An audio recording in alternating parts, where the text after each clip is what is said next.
Hey, it's Birdman, and welcome to another edition of Your Vote 2018. Today, I don't have a candidate. What I have is a proposition that's going on the town ballot for the town of Pinetop-Lakeside, and it has something to do with something I've dealt with before, and that was in the city of Show Low. And the issue is home rule. Isn't it right?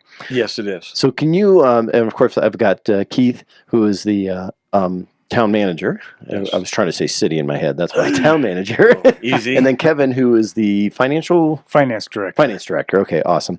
And you gentlemen are both closely coordinated with this kind of thing. Can you explain the ballot or the actual thing that people will be voting on specifically, Keith? Sure.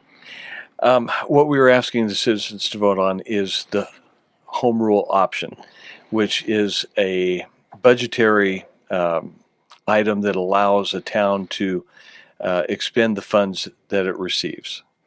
And it doesn't take into account the growth that a town may have. You know, they do over the years give you population and inflation adjustments, but you can have other growth, and then you're not able to expend the money that you need to provide services. So. Right. The issue was, and as I heard it explained previously, was this sort of the state guidelines that are dictated to towns and cities within the state of Arizona were set somewhere in like 1980 something.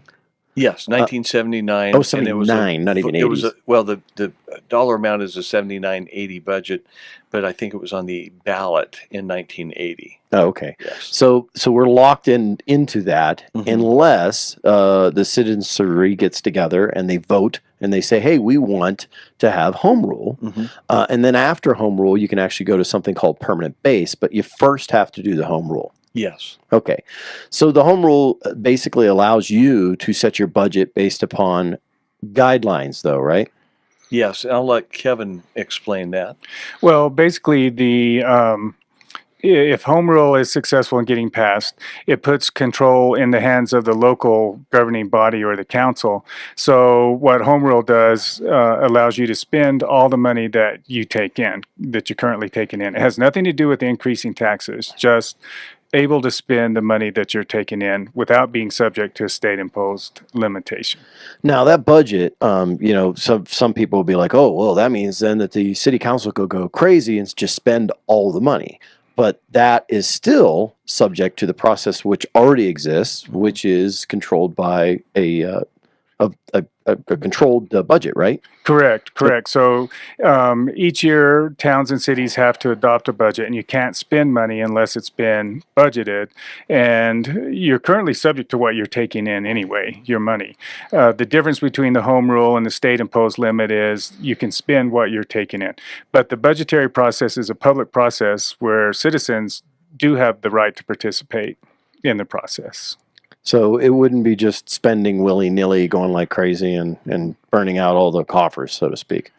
Correct. Okay.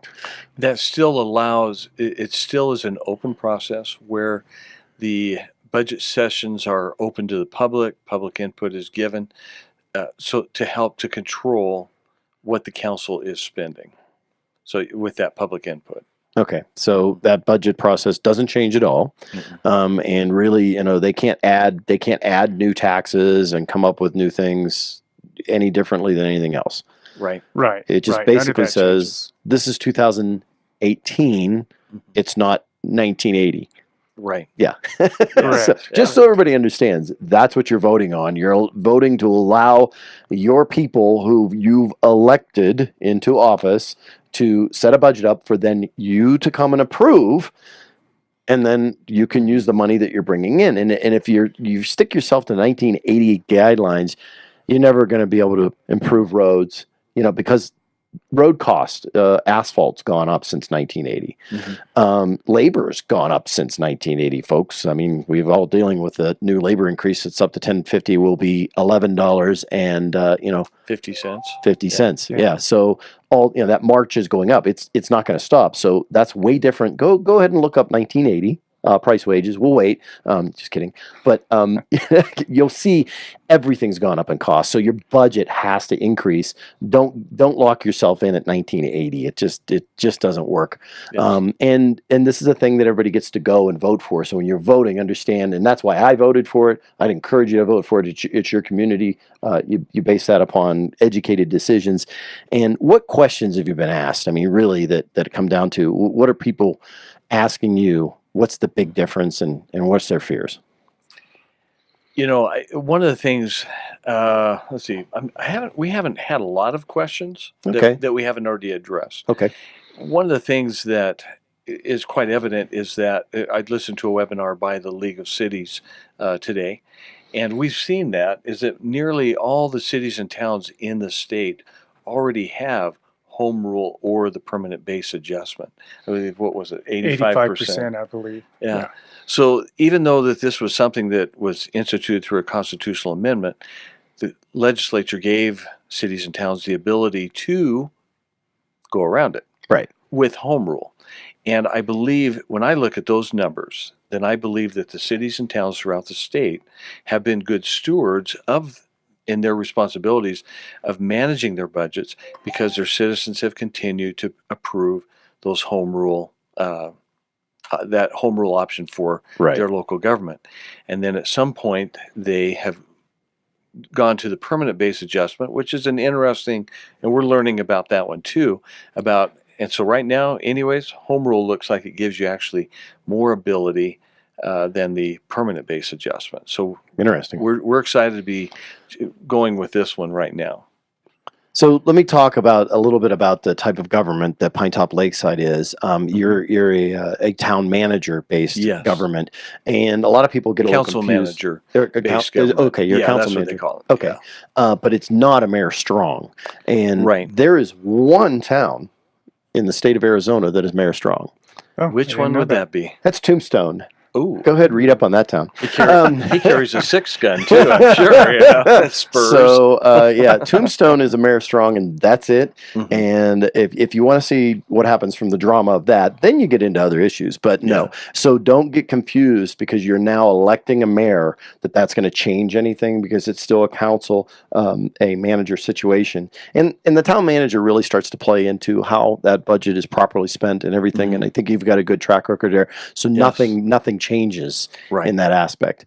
And then, of course, you're obviously involved in that as well, correct? We start the process usually for us in about March, the budgetary process, and we try to gather all the information. We get requests from department heads, and then Keith and I, the manager, and I sit down and try to put everything together. Then we present it to council at public hearings, and we have had a lot of public participation, and they come and see what we are anticipating, the revenues, the expenses, and so they're involved in the process all the way through. You know, it's all public. There's nothing to hide.